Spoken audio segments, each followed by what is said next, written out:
The strange signal came on a Tuesday.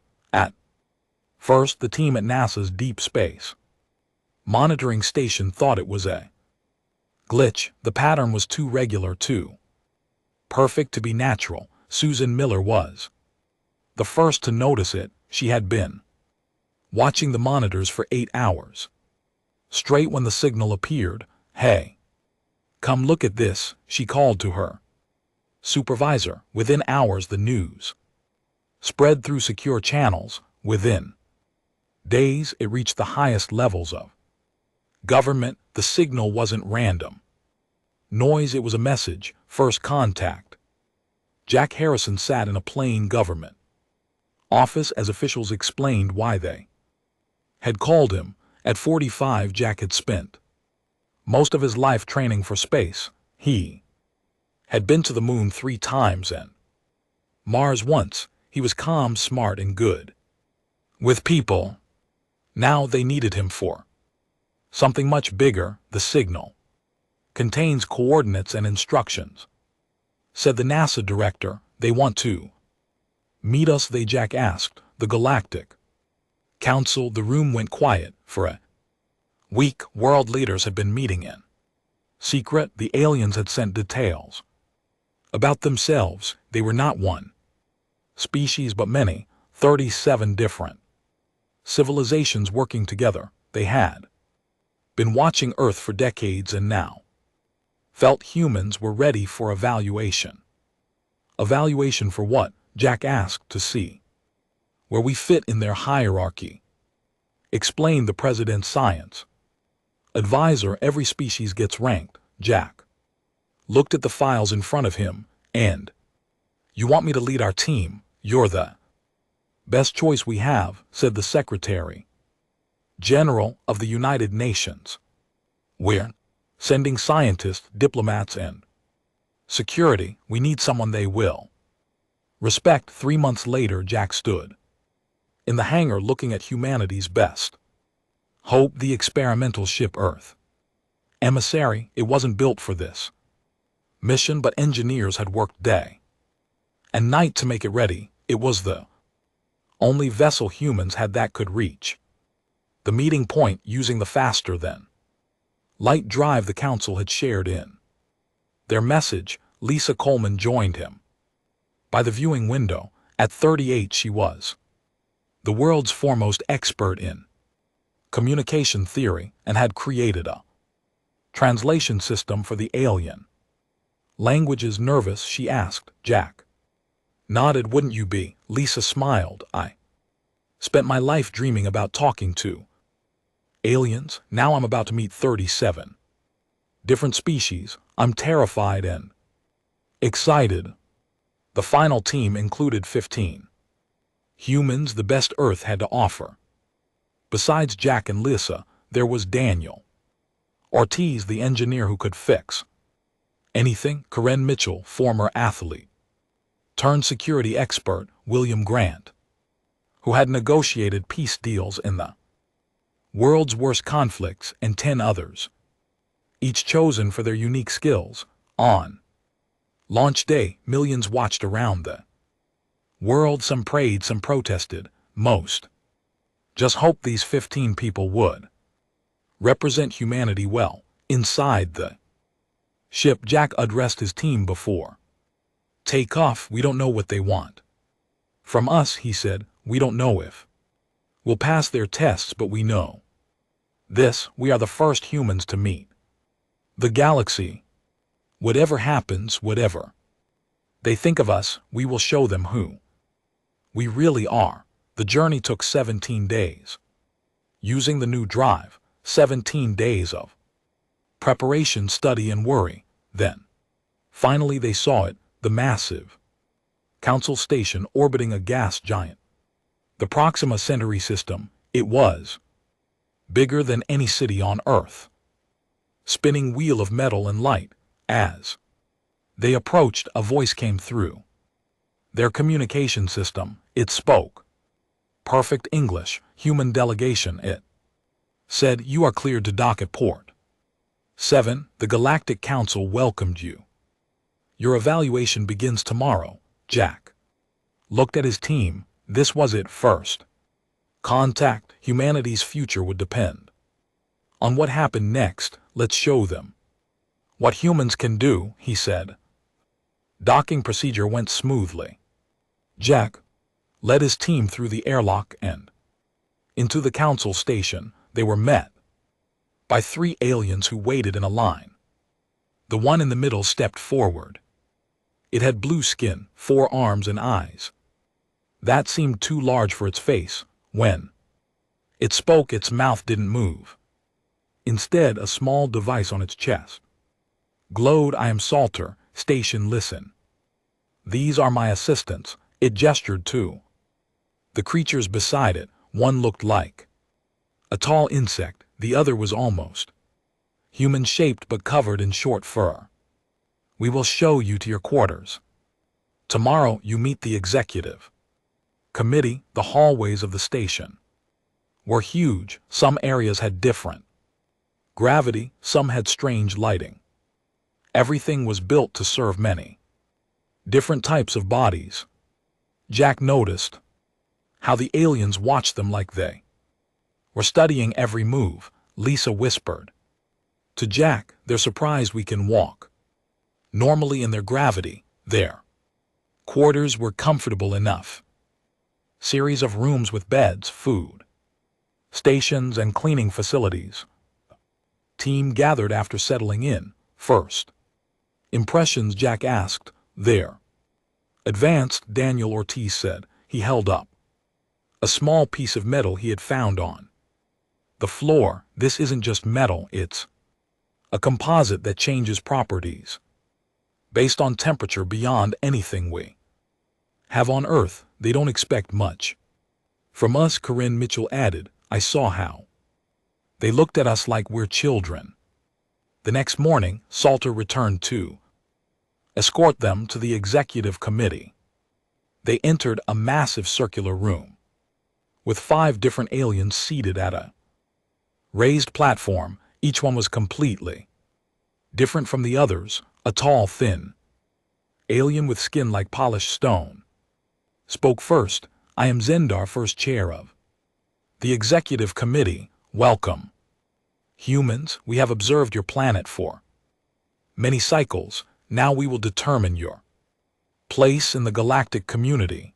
The committee explained the process. All new species faced evaluation. The test would measure physical abilities, technology understanding, problem solving, diplomacy, and more. Based on the results, humans would be ranked from basic to superior. No new species has achieved above developing status in over 1,000 years, said another committee member who looked like a collection of floating gas bubbles. We expect humans will rank as basic or emerging at best. Jack stepped forward. We're ready for any challenge. The committee seemed amused. Then one of the aliens pointed to Daniel. Your equipment is primitive. Our records show it malfunctioned during your journey here. Daniel nodded. The air recycler had problems, but I fixed it. Impossible, said the bubble alien. That system requires specialized tools to repair. Daniel smiled. I made do with what we had. Would you like to see how I did it?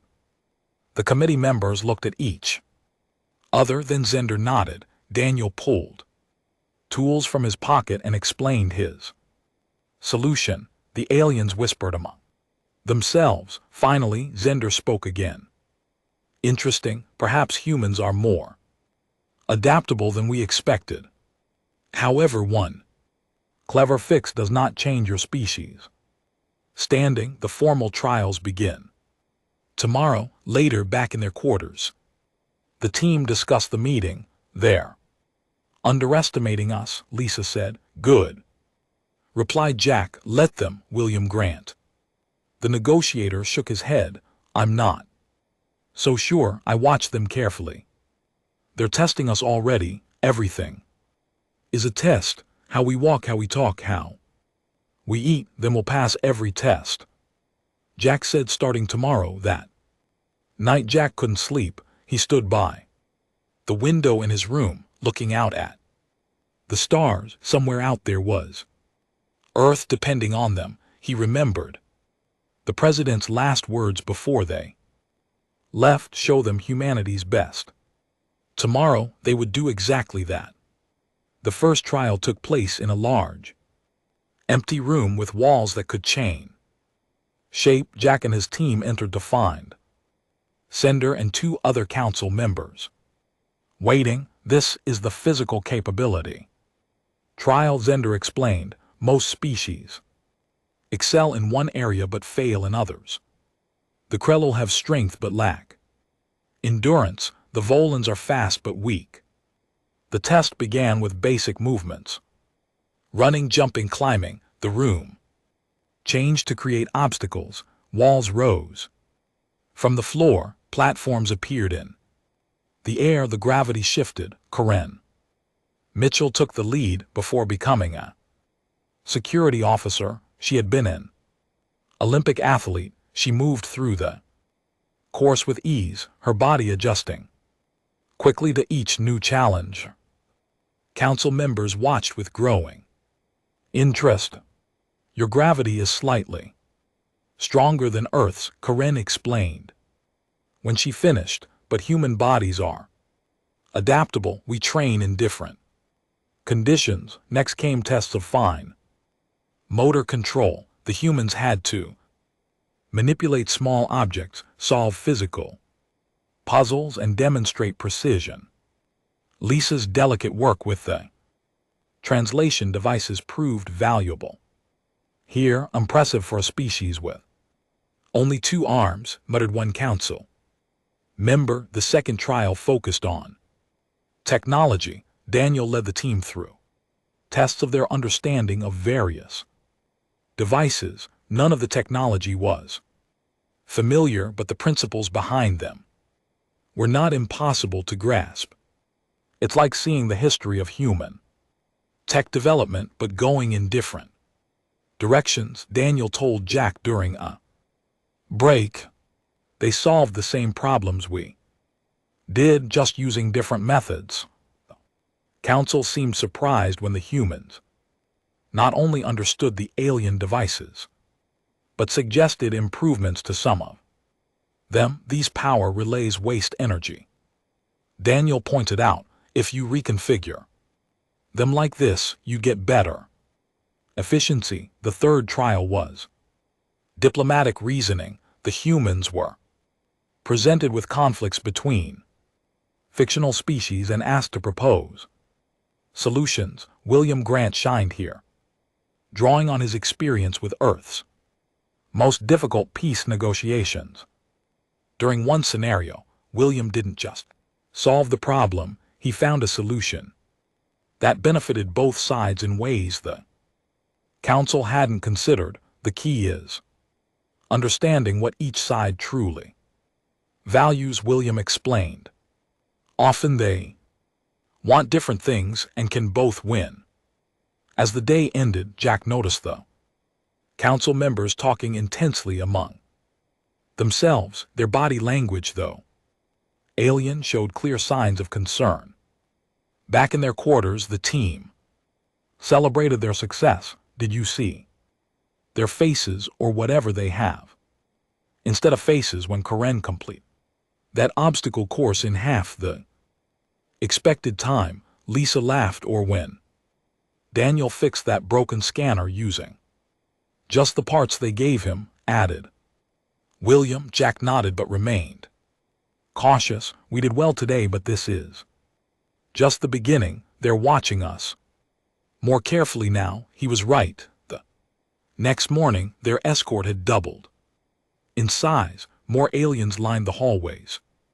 As they walked to the fourth trial, word was spreading through the station about the humans. Zalter approached Jack before they entered the trial chamber. Your performance is unexpected, the blue alien said. Some council members are disturbed. Why? Jack asked. Isn't this what the trials are for? To see what we Can do, yes, but Zalter hesitated. No. Species has performed this well across all categories it creates. Complications, what kind of complications? Before Exalter could answer, the doors opened and the executive committee called them in. Jack noticed 2 new members had joined the panel. Their expressions were impossible to read, but their presence suggested the humans had attracted higher level attention. The 4th trial was about to begin. The 4th trial tested creative problem solving.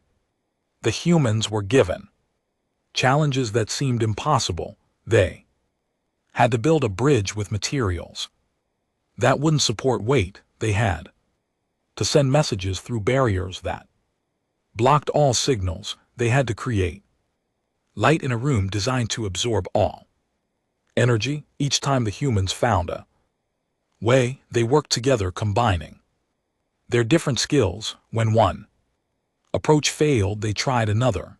The council watched in silence. During a break, Daniel noticed something strange about their quarters. There's a seam here that doesn't match the rest of the wall, he whispered to Lisa. They examined it carefully and found tiny devices hidden in the walls. They're watching us even when we're alone, Lisa said. That night, Jack gathered the team. Speak quietly, he said. We're being monitored.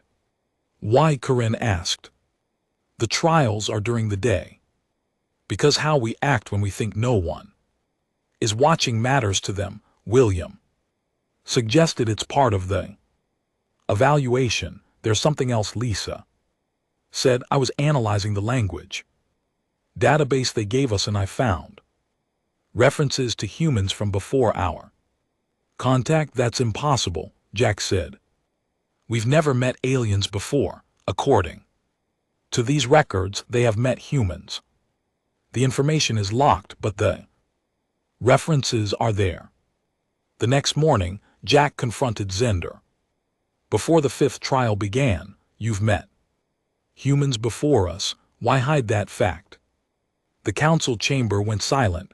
The aliens looked at each other. Finally, Zender spoke. How did you discover this? That's not an answer, Jack said. The alien that looked like gas bubbles floated forward 200 of your years ago.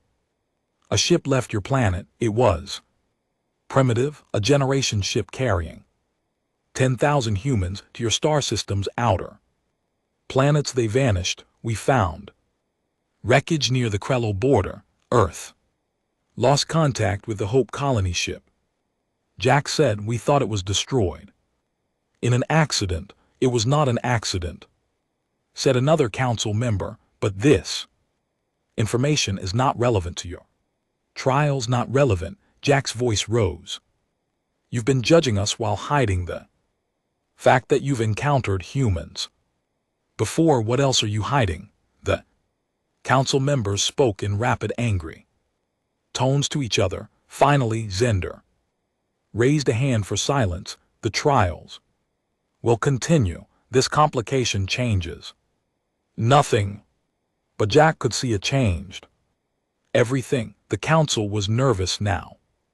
The human delegation had done something unexpected again. They had found hidden information. The 5th trial tested ethics and morality. The humans were given difficult scenarios with no clear right answer. They had to decide who would live and die in emergencies. They had to balance the needs of many against the rights of few. Eric Johnson, the team's biologist, led this trial. His calm, thoughtful approach impressed even the most skeptical council members. The key is not having a perfect answer, Eric explained. It's understanding that every choice has consequences and taking responsibility for them. After the 5th trial, the council called for a recess.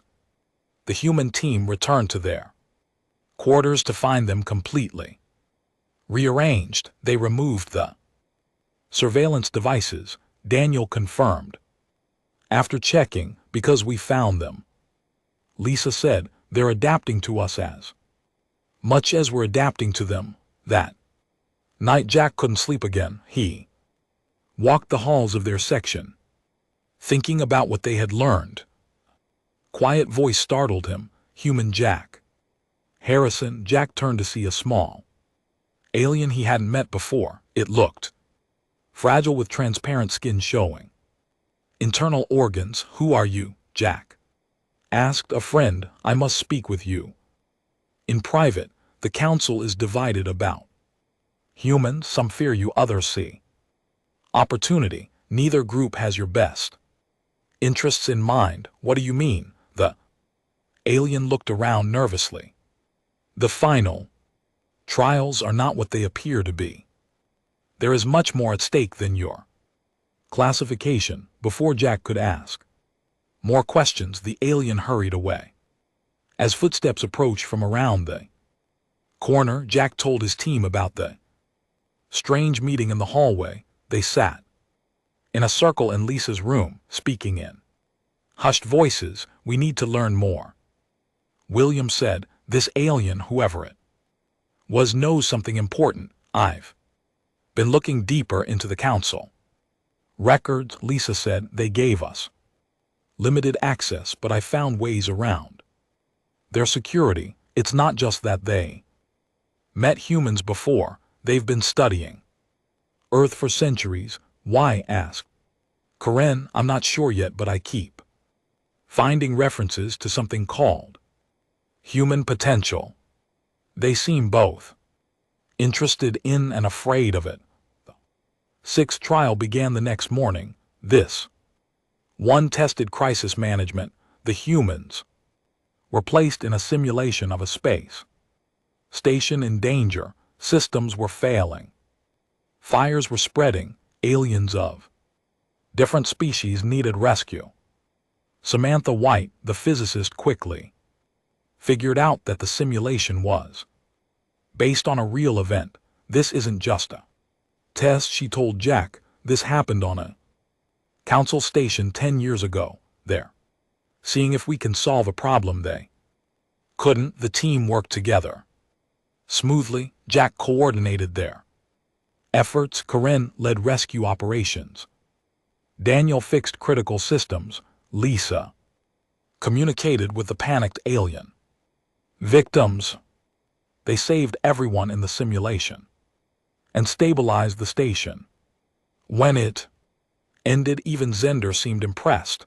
No other species has completed this scenario successfully, the stone-skinned alien admitted. The seventh and final trial was held the next day. All 5 executive committee members were present, along with dozens of other council representatives. The room was tense. This is the intelligence assessment, Zender explained. It will measure your species' overall cognitive abilities. The test was unlike anything they expected. Instead of solving problems or answering questions, they were asked to teach council members something new. Show us how humans think, instructed Zender. After a quick discussion, the team decided to demonstrate human creativity. Eric explained how Earth's diverse ecosystems inspired human innovation. Daniel showed how humans adapted tools for multiple uses. Lisa talked about how human languages evolved. Samath explained how humans use storytelling to understand complex ideas. When they finished, the council chamber was completely silent. Then slowly the aliens began talking all at once. Some seemed excited, others seemed alarmed. Zender called for order. The trials are complete. The executive committee will now deliberate on humanity's classification. You will return to your quarters until summoned.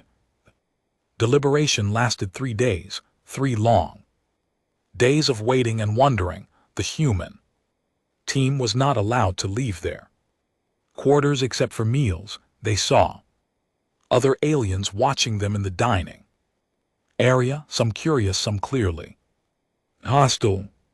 On the morning of the fourth day, they were summoned to the great council chamber. It was filled with hundreds of aliens from all 37 council species. The executive committee sat at the center. Zender stood. After careful consideration of all evidence, the Galactic Council has reached a decision regarding humanity's classification. Chamber grew still. In all of council history, only one species has achieved the highest classification of superior. Until today, murmurs spread through the chamber. Human beings of Earth are hereby classified as a superior species, with all rights, privileges, and responsibilities this entails. The chamber erupted in noise. Some aliens cheered, others shouted in protest. Several delegates walked out. Jack looked at his team.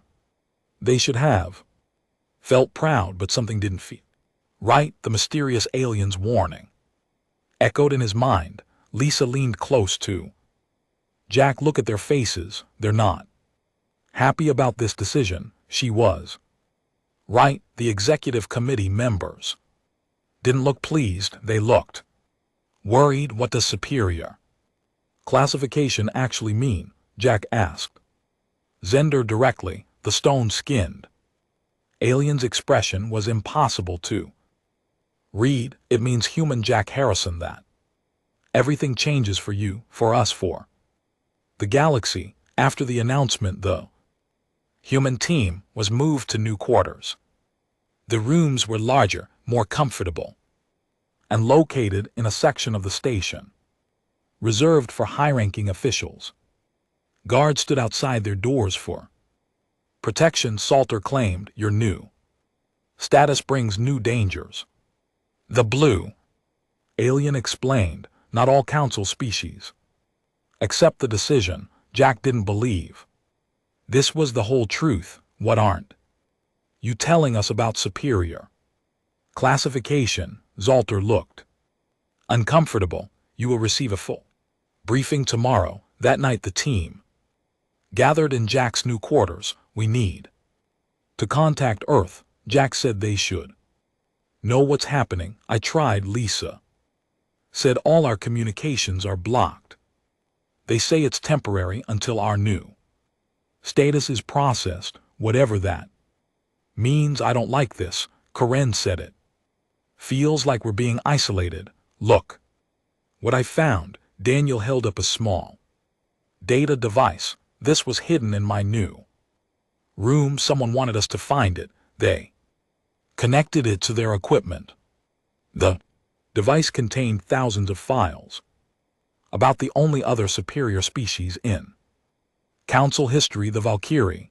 The Valkyrie were classified as superior 300 years ago. Lisa read, they were given access to advanced council technology, appointed to leadership positions, and then Jack asked they led a council fleet into a conflict with a non-council race. The entire fleet was destroyed. The Valkyrie home planet was attacked in retaliation. They'd been extinct for over 200 years. The room fell silent. They're setting us up, William said finally. Superior isn't an honor, it's a target. The next morning, the executive committee held a private meeting with the human team. They explained that superior status came with certain responsibilities. The council faces threats from outside our borders. Zender said superior species are expected to take leadership roles in our defense. You want us to fight your wars, Jack said. Not our wars, the galaxy's wars. Zender displayed a map showing a region of space beyond council territory. The Draken Collective has been expanding aggressively. They've attacked 3 council outposts in the past year, and you want humans to Lead the response, Jack said. Your species shows remarkable tactical thinking and adaptability. You achieved in days what took the Valkyrie years of testing. Jack looked at his team. We need time to consider this request, and we need to consult with Earth. Of course, Zender agreed too quickly. We've already sent a delegation to Earth with the news of your classification. They will explain everything to your leaders after the meeting. Amanda Patel, their security specialist, pulled Jack aside. Something's not right. I checked our ship while they were moving our quarters. Someone tampered with the engines. We couldn't leave if we wanted to. Jack nodded grimly. They're not letting us go home until they get what they want. Later that day, a message arrived from Earth. The Council delegation had delivered the news of humanity's superior status. World leaders were celebrating. The delegation had also offered advanced technology in exchange for human military expertise. They're dividing us, William said, offering Earth's governments what they want most, advanced tech, while keeping us here. That evening, 3 different council species approached Jack privately. Each offered a separate alliance with humanity. Each warned against trusting the executive committee. The council is fracturing. Jack told his team, our classification is causing political chaos. Good, said Lisa. Maybe we can use that. How? Lisa smiled. They think they understand humans because we passed their tests, but they've never seen how creative humans can be when backed into a corner. What are you suggesting? Jack asked. We give them exactly what they fear most, Lisa said. Human ingenuity.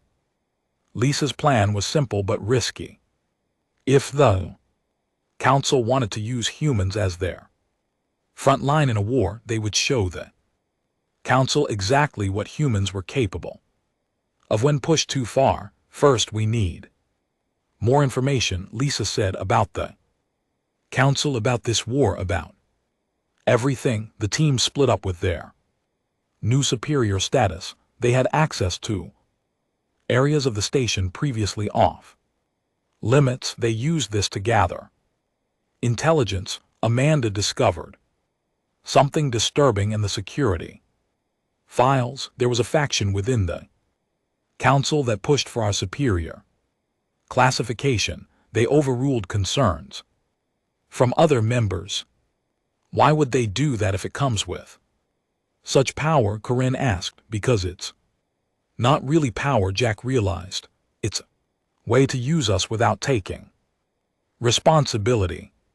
William had been speaking with representatives from smaller council species. The executive committee has been losing support. Many species feel ignored or exploited.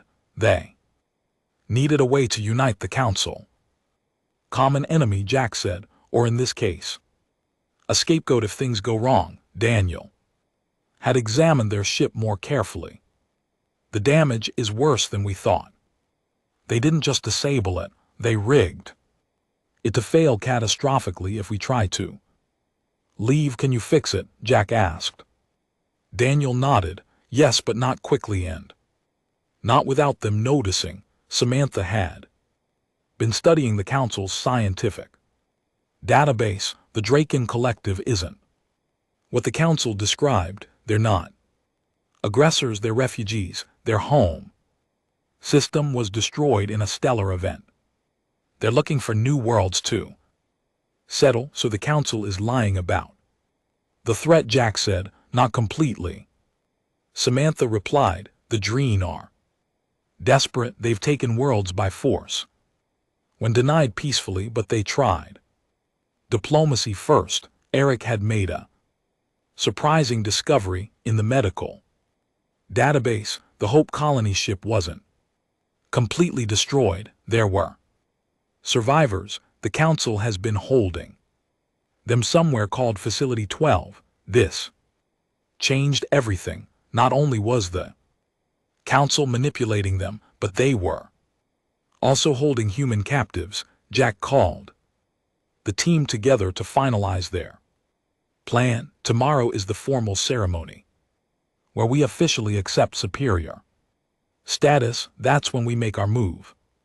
The next day, the Great Council chamber was filled with representatives from all 37 species.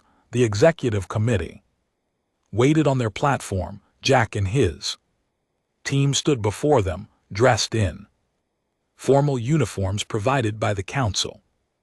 Zender began the ceremony. Today we welcome humanity into the highest rank of galactic civilization. With superior status comes great responsibility. The human delegation will now pledge to uphold council law and lead our defense forces against all threats. Jack stepped forward. This was the moment they had planned for. The human delegation thanks the Galactic Council for this honor. He began formally. Before we accept, we wish to address all council members. Zender looked surprised but nodded permission. During our time here, we have learned much about the council. Jack continued. We've learned that you've encountered humans before us. We've learned that you're holding survivors from the Hope colony ship. Murmurs spread through the chamber. Many council members look shocked. We've learned that the previous superior species, the Valkyrie, were sent to fight and die in a council war. We've learned that our ship was sabotaged to prevent our return to Earth. The murmurs grew louder. The executive committee members shifted uncomfortably. We've learned that the Dream Collective are refugees, not aggressors, and we've learned that certain council members deliberately engineered our superior classification to use humanity as pawns in a political game. The chamber erupted in chaos. Some aliens shouted in anger. Others demanded explanations from the executive committee. Order, Zender called, but the noise only grew. In the confusion, Amanda slipped away. She had a different mission to find Facility 12 and the human survivors being held there. Jack raised his voice over the noise. But the most important thing we've learned is that the council has greatly underestimated humanity. As chaos filled the council chamber, Jack signaled to his team. This was the moment they had prepared for. Lisa stepped forward with a small device Daniel had built. She connected it to the council's communication system. Suddenly screams around the chamber lit up with evidence, documents, recordings, and data files that proved everything Jack had said. We don't reject superior status, Jack announced when the noise finally died down. We embrace it, but on our terms, not yours. This is unprecedented, Zender protested. You cannot dictate terms to the council. Actually, we can, William said, stepping forward with a ancient look document. According to the original council charter, section 37, superior species has the right to propose reforms to council governance. The executive committee looked stunned. Lisa had found this obscure provision buried deep in the council's legal archives. We invoke this right now, Jack said firmly. Our first reform, transparency. All council decisions will be open to review by all member species.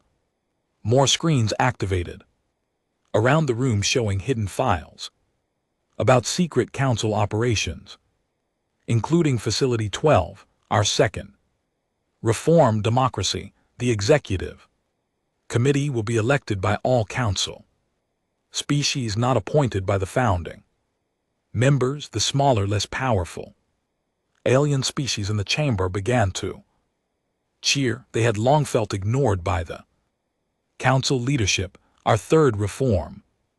Diplomacy before force. The council will open peaceful negotiations with the Draken Collective immediately before the executive committee could respond. The chamber doors burst open. Amanda entered, accompanied by a group of humans dressed in strange clothing, the survivors from the Hope Colony ship. These are our people, Jack said, hidden away for 200 years while you studied them.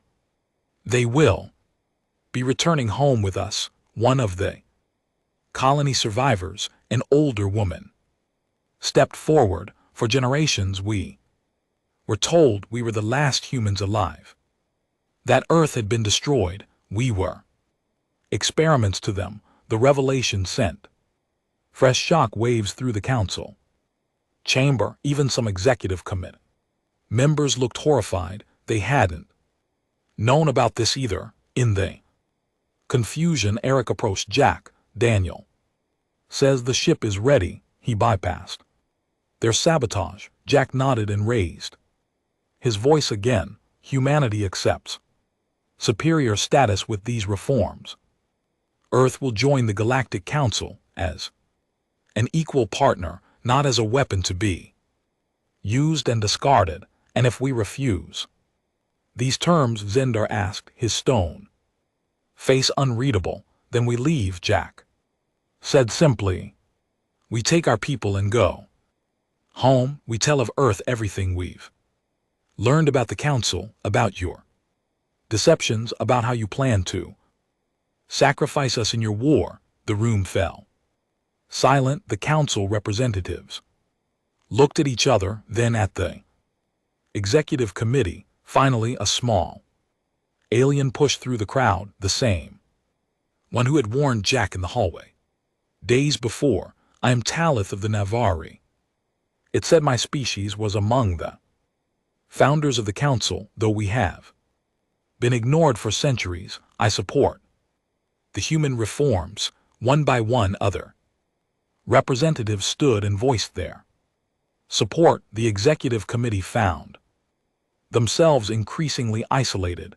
Zendar conferred briefly with the other committee members, then turned to Jack. The council accept your terms. The reforms will be implemented. The chamber erupted in cheers. Many species saw this as a new beginning for the council. As the celebrations continued, Jack gathered his team. We did it, Lisa said. We changed an interstellar government in less than a week. That's why they regret calling us superior. Jack smiled. They thought they were getting obedient soldiers. Instead, they got a revolution. 3 days later, the Earth and AMP emissary prepared to leave, carrying the human delegation and the Hope Colony survivors back to Earth. The ship had been repaired and upgraded with council technology. As they departed, Jack looked back at the massive council station. The council had declared humans superior, thinking it would control them. Instead, humanity had transformed the council itself. Ready to go home? Lisa asked, joining him at the viewport. Jack nodded.